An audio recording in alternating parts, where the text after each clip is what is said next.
नमस्कार, बहुत स्वागत है आप सभी का। आप देख रहे हैं एम आपके साथ में हूं पंकज रौतेला। ओलंपिक की तैयारी हो रही है जापान के टोक्यो में। 23 जुलाई से तमाम खिलाड़ी अपना दम दिखाएंगे और भारत की भी तरफ से तमाम खिलाड़ी तैयार हैं इस खेल में भारत का नाम रोशन करने के लिए। बहुत गजब की तैयारी इस बार है और उस तैयारी से पहले सब लोगों ने ये कहा कि इस बार लड़ाई सिर्फ और सिर्फ मेडल की है और वो नंबर 1 पर रहने की।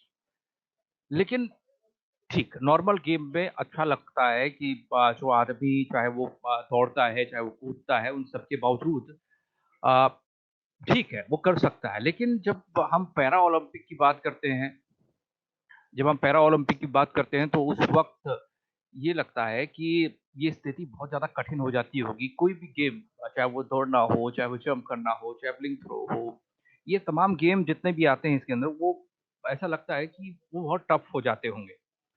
और शॉट पुट, जिसे गोला फेंक भी आम भाषा में कहते हैं, एक बड़ा सा लोहे का गोला और उसे फेंकना, ये तब बहुत ज्यादा और डिफिकल्ट लगने लग जाता है, बहुत कष्टदायी लगने लग जाता है जब आप फिजिकली चैलेंज्ड हों, आपके सामने तमाम चुनौतियां हों, आपके कई ऑपरेशन हो चुके हों और उन सब के बावजूद भी आपने देश का नाम रोशन किया हो। ऐसे कई खिलाड़ी हैं और उन खिलाड़ियों में एक खिलाड़ी हमारे साथ आज थोड़ी ही देर में जुड़ने वाली है। उनका नाम अभी सामने नहीं रख रहा हूँ, लेकिन जैसी वो जुड़ेंगी उनका नाम उजागर करूंगा और बताऊंगा कि उनकी संघर्ष की कहानी क्या है। उन्होंने देश में जितने पदक जीते, जितना नाम उनका देश में हुआ, राष्ट्रीय पुरस्कार जितने उनके नाम हैं, वो अलग हैं। अंतर्राष्ट्रीय लेवल पर भी उनकी एक अपनी ख्याति है। उन्होंने एक अपना नाम रोशन किया और खिलाड़ी कभी रिटायर्ड नहीं होता, हालांकि आज तक वो उस लेवल से काफी ऊपर उठ चुकी हैं। लेकिन उन सब के बावजूद वो आज ट्रेनिंग देती हैं। वो आज खिलाड़ियों को और आम लोगों को संघर्ष की जिंदगी में कैसे जिया जाता है और कैसे लड़ा जाता है, कैसे फाइट किया जाता है, उसको लेकर मोटिवेट करती हैं। वही बताती हैं कि जिंदगी इतनी आसान नहीं है जितनी हम समझते हैं, लेकिन हम उसे आसान बना सकते हैं। वो महिला भी हैं और तमाम संघर्षों से जूझती भी रही हैं। लेकिन उन सब के बावजूद आज हम उस मुहाने पर खड़े हैं जब टोक्यो ओलंपिक की तैयारियों के बाद बस ग्राउंड पर जाने की देरी है। हमारे साथ मेहमान जो हमारी आज खास हैं, डॉक्टर दीपा मलिक। आप जानते होंगे ये नाम वो नाम है जो हरियाणा से निकला और उसके बाद देश देश के फलक के बाद ये अंतर्राष्ट्रीय फलक पर चमका, देश का नाम रोशन किया, दीपा मलिक ने। चलिए उनका स्वागत करते हैं। बहुत स्वागत है मैम आपका। नमस्ते। आप थैंक यू। आज जब हम एथलीट की बात करते हैं, कोई भी जी। ओलंपिक की बात करते हैं, मैं आपका सफर देख रहा था, वो सफर बहुत लंबा है और उस सफर में अंतर्राष्ट्रीय पुरस्कारों की एक लंबी लिस्ट है और राष्ट्रीय पुरस्कार भी बहुत सारे आपके नाम हैं। लेकिन एक नॉर्मल आदमी के लिए आसान होता है, एक खिलाड़ी के लिए आसान होता है, लेकिन अब जब बहुत ज्यादा संघर्ष, फिजिकली चैलेंज आप हो, बहुत सारा संघर्ष कर रहे हो, आपके कई ऑपरेशन हो चुके हो, उन सब के बावजूद भी आप खेल के मैदान में उतरते हैं, तो कैसा महसूस होता है? क्योंकि हम ये फील नहीं कर सकते। मेरे लिए खेल से जुड़ना एक मुहिम थी, एबिलिटी बियॉन्ड डिसेबिलिटी की। 2 बच्चों जी। की माँ होकर और ढेर सारे ट्यूमर के ऑपरेशन होने के बाद और लकवाग्रस्त होने के बाद एक्सेसिबिलिटी केवल इंफ्रास्ट्रक्चर की ही नहीं चैलेंज थी। एक्सेसिबिलिटी, सुगम्यता, सोच की भी एक बहुत बड़ी प्रॉब्लम थी कि समाज को नहीं समझ आ रहा था कि ये महिला बाकी का बचा हुआ जीवन कैसे व्यतीत करेगी। तो वो जो एक डाउट जो हमारी ज़िंदगी में, और मैं कहती हूँ कि मैं अब खेलों से जुड़ी हूँ जी। और अब मैं प्रतिनिधित्व भी कर रही हूँ पूरी संस्था का। तो ये मेरी अकेली की कहानी नहीं है। हर खिलाड़ी जो दिव्यांग है, क्योंकि उसको कहीं न कहीं अपनी अपंगता से और अपंगता के अंदर उसको लाचार, बेचारा समझने की जो एक अनुभूति थोपी जाती है, उसको जीतकर, उससे ऊपर उठकर जब आप एक खिलाड़ी बनकर उतरते हो, चाहे आप अपने स्टेट के लिए खेल रहे हो, अपने देश के लिए खेल रहे हो, वो जो आपकी पहचान बनती है और खासकर महिलाओं के लिए, वो भी दिव्यांगता के अंदर। जी। महिलाओं का वैसे ही पार्टिसिपेशन खेलों में, इसमें हमारा रूरल इंडिया है, थोड़ा कम रहता था। उसके बाद अगर एक गाँव से एक भी दिव्यांग खिलाड़ी निकल कर आता है और अंतर्राष्ट्रीय स्तर पे अपनी पहचान बनाता है, तो पूरे गांव की सोच पलट जाती है। मेरे जी गांव के खाप ने तो मेरे ऊपर सर पे पगड़ी बांधी, मुझे गदा दिया, और ससुराल होते हुए भी मैंने कभी सर नहीं ढका। उन्होंने कहा आप तो तिरंगा उड़ा कर और ओढ़ कर आई हैं, आपको पल्लू डालने की जरूरत नहीं है। मेरे को लगता था कि इतना हरियाणा के खाप में मुझे बुलाया जा रहा है, मैं कैसे कोट पहन के। उन्होंने बोला नहीं, आपका जेवर, क्योंकि मंगलसूत्र, चूड़ियां, ये सब कहाँ कैंपों में आप पहनते हो। जब आपको खेलों की तैयारी में जिम करना है, स्विमिंग करनी है, भाला फेंकना है, तो चूड़ियां तो नहीं पहन सकते। तो बड़ा हम्म, अजीब सा लगा, क्योंकि अचानक मुझे गांव ले जाया गया। लेकिन जी उन्होंने कहा कि तुम्हारा जेवर, तुम्हारा ये ओलंपिक का मेडल है, ये तो जी इससे बड़ा कोई भी जेवर तुम्हें अब जरूरत नहीं है। तो ये पहचान बना दी खेलों ने। और यही पहचान अब मैं चाहती हूँ कि हर महिला की बने, हर दिव्यांग व्यक्ति की बने, कि वो खुश है, वो सशक्त है, वो फिट है, और केवल उसकी शारीरिक अंग भंगता को देखकर या कोई एक कमी को देखकर उसे कम न समझा जाए। जी। आज के दौर में जब आप खेलती थी तो एक ऐसा रहता है, जब हम प्रोफेशनल जीवन में रहते हैं, खेल रहे होते हैं, काम कर रहे रहते हैं, उस समय जिंदगी थोड़ा सा अलग होती है। लेकिन जब थोड़ा सा हट जाते हैं, ग्राउंड से बाहर आ जाते हैं, तो उस वक्त कैसा लगता है और क्या हमें करना चाहिए और क्या आप कर रही हैं मौजूदा वक्त में, खासकर खेल के क्षेत्र की बात की जाए। देखिए, अगर 16 साल तक आप लगातार खेल रहे हो, सुबह 6 बजे उठ रहे बिल्कुल। हो, आप स्टेडियम में जा रहे हो, जिम में जा रहे हो, तो वो आदत नहीं छूटती। मैं मानती हूँ किसी भी खिलाड़ी की वो आदत नहीं छूटती। और मेरे लिए बहुत ही सुनहरा मौका था कि मैं अध्यक्षता करूं पैरालंपिक कमेटी ऑफ इंडिया की। और मेरे को उस सम्मान के लिए मैं धन्यवाद देती हूँ अपने बड़ों का, जिन्होंने सीनियर्स का, गवर्निंग बोर्ड मेंबर्स का, कि उन्होंने जी मुझे ये मौका दिया। और इस मौके से मैं खेलों से जुड़ी हुई हूँ, और वो भी ऐसे वक्त में जब पेंडेमिक है और खिलाड़ियों को कम्युनिकेशन की जरूरत है, खिलाड़ियों को एक मेंटल वेलबींग की जरूरत है। और जब वो लीडरशिप रोल में खिलाड़ी को देखते हैं जो उन्हीं के साथ खेला हुआ है, तो उसमें एक आपसी कम्युनिकेशन बहुत आसान हो जाता है, एक फीलिंग ऑफ बिलोंगिंग हो जाती है, एक अटैचमेंट रहता है। आप अपने घरों में एक्सरसाइज कर रहे हो, लेकिन आप अकेला नहीं महसूस करते हो। आपको लगता है कि हाँ, एक खिलाड़ी है जो आप लोगों का इंतजार और आप लोगों का सारा एडमिनिस्ट्रेशन देख रहा है। तो इसलिए मेरे को बहुत सम्मान महसूस हुआ कि मैं ये कार्य कर पा रही हूँ। और ये जो 2 साल पेंडेमिक के टोक्यो 2020 की तैयारी में निकले हैं, इसमें हम्म कई बदलाव आए हैं, कई शंकाएं आई हैं, कई उतार चढ़ाव आए हैं। बहुत से खिलाड़ियों का कंपटीशन मिस हुआ है, किसी की शायद ट्रायल के वक्त तैयारी पूरी नहीं थी क्योंकि वो अभी अभी कोविड से उठा है। तो लेकिन फिर भी मैं बहुत ज्यादा प्राउड फील करती हूँ कि हमने इस समय में अपने खिलाड़ी को खुश रखा है, स्वस्थ रखा है, उसको कहते हैं ना कि एक nutrition, science, fitness, injury management, उससे अवगत कराया है, उसे इंफॉर्मेशन टेक्नोलॉजी से अवगत कराया है। क्योंकि जी रूरल से बहुत बच्चे आते हैं, बहुत ज्यादा इंटरनेट, जूम, ये जूम के वेबिनार इतने अब उनको अच्छा लगता है कि हम अपने कोच से भी बात कर सकते हैं, हम आपसे भी बात कर सकते हैं, मिलना इतना आसान हो गया है एक दूसरे से। तो बहुत जी अच्छी उभर के टीम निकल कर आ रही है। और अब हम पूरी तैयारी में लगे हैं, उनके एक्रीडिशन, उनके वैक्सीनेशन, उनके जो कोविड प्रोटोकॉल्स की सारी प्ले बुक्स हैं उनका एक्सप्लेनेशन देना, उनकी पूरा चार्ट ट्रेनिंग का बनाना, बिकॉज ये एक बहुत यूनिक तरीके वाला एक पैरालंपिक होने वाला है। जी। अलग अलग और जोन्स लेकिन हैं। लेकिन खेलने के लिए मैम वो आपको ग्राउंड पे उतरना ही पड़ेगा, जमीन पर उतरना पड़ेगा। इनसे हमको बिल्कुल। सहायता जरूर मिल सकती है, असली संघर्ष तो मैदान में होगा। और वो मैदान तैयार हो रहा है, और मैदान ओलंपिक के लिहाज से देखा जाए तो टोक्यो में जो तैयार है वो तैयार है 23 तारीख बिल्कुल। से आने वाली। मैं आपके बिल्कुल। जरिए समझना चाहता हूँ, ये जानना चाहता हूँ कि बहुत आसान नहीं होता खिलाड़ियों के लिए अपने आप को देश के फलक पर साबित कर पाना, अंतर्राष्ट्रीय लेवल पर मेडल देश के लिए ला पाना।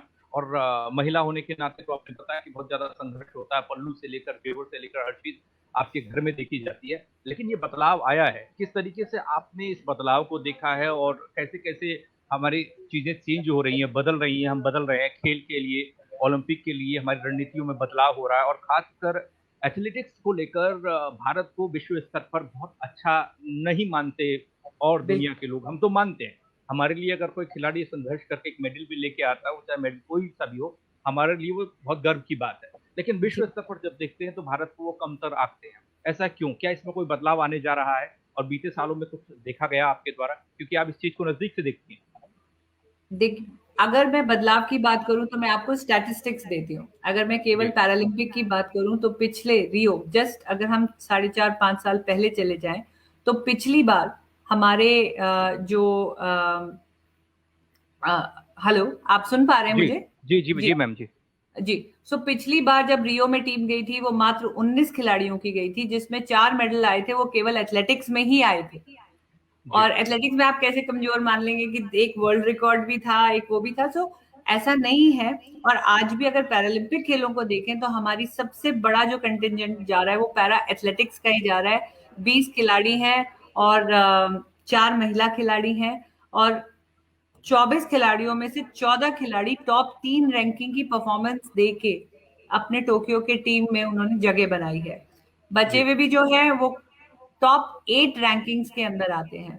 तो बहुत अच्छा स्ट्रॉन्ग स्क्वाड है। और बदलाव की बात करें तो 19 का जो स्क्वाड था वो मात्र 4-5 साल के बाद अब 50 के ऊपर का स्क्वाड बन के जा रहा है, जिसमें अलग अलग खेल, खाली एथलेटिक्स ही नहीं है, शूटिंग भी है, जी। बैडमिंटन भी है, टीपी भी है, कनोइंग भी है, ताइक्वांडो भी है, स्विमिंग भी है, आर्चरी भी है। तो इतने ढेर सारे खेलों में 4 साल के अंदर ही इतना बदलाव आया। और अगर बदलाव क्यों आया? बदलाव आया क्योंकि देश के प्रधानमंत्री स्वयं चाहते हैं कि हमारा देश खेलेगा तो खिलेगा। जब स्वयं प्रधानमंत्री नीतियों को इस हिसाब से करते हैं और हमारे खेल मंत्रालय में बिल्कुल उस फोकस को लेके चला जाता है कि now India has to emerge as a sporting nation.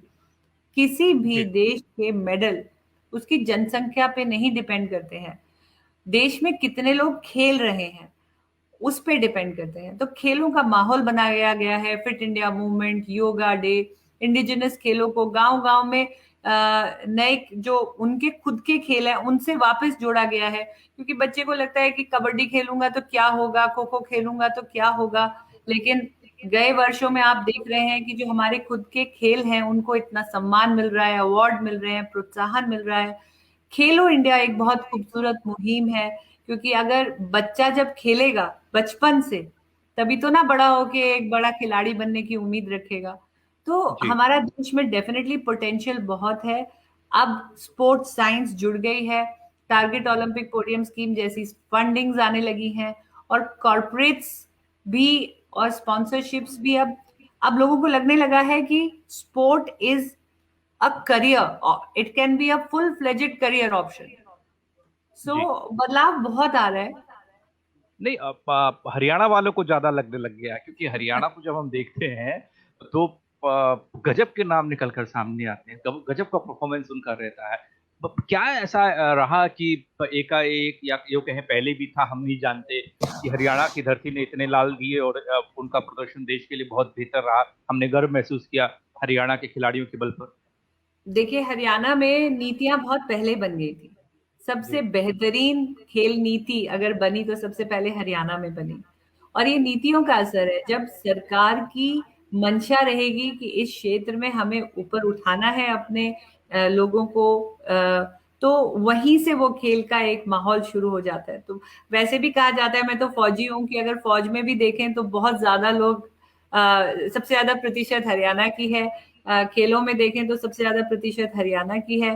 और अब तो लड़कियां भी सबसे ज्यादा हरियाणा से उठकर आ रही हैं।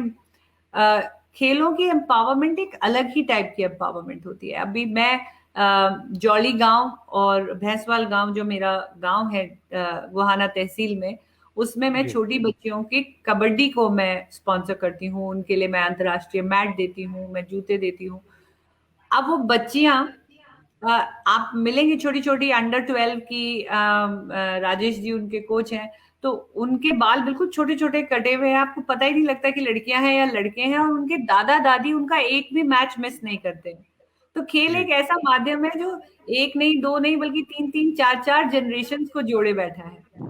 जी। इसीलिए तो फिल्में भी बनने लग गई हैं, और वो छोटे छोटे बिल्कुल। बाल शायद वहीं से देखकर या उन्हें देखकर फिल्मों में उन किरदारों को लिया गया बहुत और उस बड़ा तरह का गेटअप योगदान है इन पिक्चरों गेटअप का, दिया। चाहे आप शूटर दादी की पिक्चर कहें, चाहे आप दंगल हम्म। पिक्चर कहें, चाहे आप सूरमा पिक्चर कहें। ये सब हरियाणा की। अब तो सानिया नेहवाल पे भी एक पिक्चर है। तो बहुत अच्छा लगता है कि अब बॉलीवुड का भी और नीतियों का भी, और सब तरफ, अब तो मीडिया का भी। आप मुझसे बात कर रहे हैं, आप 51 साल की उम्र में भी आप मुझे एक खिलाड़ी के रूप में सबके सामने ला रहे हैं, तो ये अपने नहीं, आप में बिल्कुल ला रहे बदलाव हैं, है। क्योंकि मैं व्यक्तिगत तौर पर ये मानता हूँ मैम, जिस तरीके से कोई सैनिक जो सीमा पर अपनी ड्यूटी देता है वो रिटायर्ड नहीं होता, वो सैनिक ही रहता है, उसी तरह से खिलाड़ी भी खिलाड़ी रहता है। उसके लिए जरूरी नहीं है कि वो ग्राउंड पर जा रहा है या नहीं जा रहा है, उसका शेड्यूल, उसका तमाम, उसके मानसिक जो तमाम चीजें चल रही बिल्कुल। होती है वो एक खिलाड़ी पंकज जी, की रहती है, वो रिटायर्ड नहीं होता। एक और एक सवाल और जी एक जी और बदलाव आया है पंकज जी, कि अब जी। पुराने खिलाड़ी खेलों से जुड़ रहे हैं। अब आप हम्म। ओजी क्यों ले लीजिए, उसपे भी वीरेंद्र रस्किना जी हैं, पीटी उषा जी एकेडमी चला रही हैं, मैरी कॉम जी इतनी बड़ी प्रेरणा है, अभी तक खेल भी रही हैं। और धीरे धीरे जो पुराने खिलाड़ी हैं, गगन नारंग जी की अपनी एकेडमी है, हाई परफॉर्मेंस की अभिनव बिंद्रा जी की एक एकेडमी है। अब जो हमारे बहुत बेहतरीन खिलाड़ी निकले हैं, वो अब आगे खेलों को योगदान दे रहे हैं, तो वो भी एक ठीक। बहुत बड़ा बदलाव है। अ, दिव्या जी, महिलाओं के लिए कौन प्रेरणा स्रोत रहा, किसे देखा? मैरी कॉम का नाम आपने लिया, क्या यहाँ से शुरुआत मान ले हम कि महिलाओं ने कहा कि नहीं जी, महिलाएं पीछे नहीं रह सकती, चाहे कोई भी खेल हो, कोई भी गेम हो? कहाँ से लगा कि महिलाओं को हमें आगे आना चाहिए, ऊर्जा मिली? वो कौन सी खिलाड़ी थी, महिला खिलाड़ी? क्या बचपन लगता है? में अगर मैं अगर अपनी किताब को पढूं, तो मैं बहुत छोटी थी, 5वीं कक्षा में थी, जब हमारे नादिया कोमानीच एक जिमनास्ट थी, 14 वर्ष की मात्र बच्ची, जिसने परफेक्ट 10 लिया था मॉन्ट्रियल ओलंपिक्स में। वो एक हम्म। चैप्टर ने मेरे पर बहुत असर किया। मैं डाइनिंग टेबल पे खड़े होके बार बार जिमनास्टिक्स के पोजेस बनाया करती थी, और मेरे फादर ने सडनली मेरा ये रुझाव देखा, तो 1982 में वो मुझे एशियाड गेम्स दिखाने दिल्ली लेकर आए। और फिर दिल्ली में मैंने जिमनास्टिक्स देखा, हॉकी का मैच देखा, मैंने ओपनिंग सेरेमनी देखी, और वहां से कहीं मेरे अंदर एक खिलाड़ी जगा कि ऐसे कभी ओपनिंग सेरेमनी हो, जवाहरलाल नेहरू स्टेडियम था, और मैं भी ऐसे कंटिजेंट के साथ, मैंने कई दिन बचपन में वो लेके मैं उसको खेलती थी, खेल भी बनाती थी, बिस्किट के पीपों पे खड़े होके मेडल सेरेमनी भी किया करती थी। लेकिन जैसे जैसे मैं जी बिल्कुल। टीनेजर्स में आई, तो मेरा शौक मोटरसाइकिल गाड़ियों में ज्यादा हो गया, हम्म। क्योंकि खेलों में इतने ऑप्शंस मिले नहीं। स्कूलों के खेल में खेले, कॉलेज में बास्केटबॉल खेला, क्रिकेट खेला, लेकिन बाइकिंग शायद मेरे लिए ज्यादा शौक हो गया, बिकॉज वो भी बहुत एक यूनिक रेबलिस चीज थी। 80s के दशक में एक आप बाइक लेके निकल जाते हो, फिर पति हम्म। भी मुझे वैसे मिले, तो आउटडोर नेचर था, स्पोर्ट्स नेचर था, और खूब बाइकिंग करी।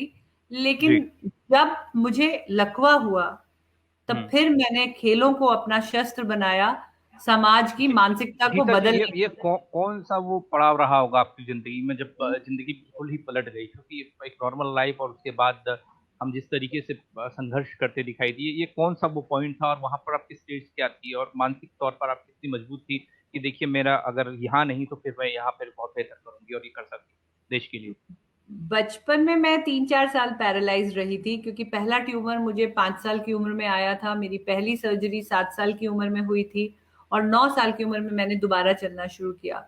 जी। शायद ये शारीरिक जो कहते हैं फिजिकल चैलेंज से जूझना मेरी नियति में लिख दिया गया था, या शायद ईश्वर को पता था कि इसको चुना, मुझे चुना गया कि कुछ बदलाव लाना है, लोगों की मानसिकता को बदलना है। मैं अपने आप को सौभाग्यशाली समझती हूँ कि हम एक नहीं, हम दो एक ही घर में हैं जो दिव्यांग हैं। मेरी पहली बिटिया हुई, उनका भी एक्सीडेंट हुआ, और उनको left side of the body paralysis हुआ। वो मात्र 1.5 वर्ष की थी। उनकी हेड इंजरी को लेके उनका इलाज चला 3-4 साल, और उसके चलते थोड़े दिनों बाद, छोटी बिटिया के जन्म के बाद, मेरे ट्यूमर बचपन वाले वापस आ गए, और मैं 3-4 लगातार सर्जरीज हुई, कीमोथेरेपीज हुई, बहुत सारे ऑपरेशंस के बाद फाइनली मेरा छाती का निचला हिस्सा चला गया, मल मूत्र की शक्ति चली गई। लेकिन उसमें भी मैंने एक प्रेरणा ढूंढी कि मैं अगर फिजियोथेरेपी करती हूँ तो मेरी बच्ची मुझे देख के करेगी, जी। मैं खेलों में जाऊंगी तो मेरी बच्ची भी जाएगी। तो मेरे लिए एक्चुअली मदरहुड आसान हो गई व्हीलचेयर पे आने के बाद, अपनी बच्ची को दिव्यांगता से सशक्त बना के ऊपर उठाने में। और आज हम दोनों माँ बेटी हैं जो पैरा स्पोर्ट्स में खेली हैं, और जी, मेरा अगला सवाल यही होने वाला था कि किस तरीके से बेटी ने आपको देखा और बेटियों ने देखा, क्या उनका रुझान इस तरफ आया? वो भी आगे जाकर हम ये कह सकते हैं कि जिस तरीके से आपने रोशन किया नाम इस देश का, वैसे ही वो भी करें और आगे वो तैयारियां कर रही हैं। लेकिन इन सब के बीच आपके संघर्ष की कहानी बहुत लंबी है। मैं देख रहा था 30 साल की उम्र में शायद 3 ट्यूमर के ऑपरेशन हो चुके थे और शरीर का निचला हिस्सा काम करना बंद कर चुका था। जी, मैंने जब जी, देख रहा था तो वो संघर्ष में सामने आकर खड़ा हो गया। लेकिन अभी जो बात ओलंपिक की हो रही है, जो शुरुआत 23 तारीख से हो रही है आने वाले दिनों में, जी, बिल्कुल। खासकर एथलीट को लेकर क्या लगता है? आप भाला फेंकती हैं, आप गोला भी फेंकती हैं अब और जी, रेसिंग और तैराकी भी आपने की है।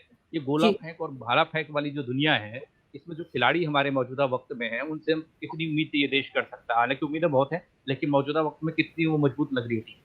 बहुत उम्मीद कर सकता है। मैं एबल बॉडी के बारे में भी कहूँगी कि हमारी तैयारी बहुत ही बढ़िया है।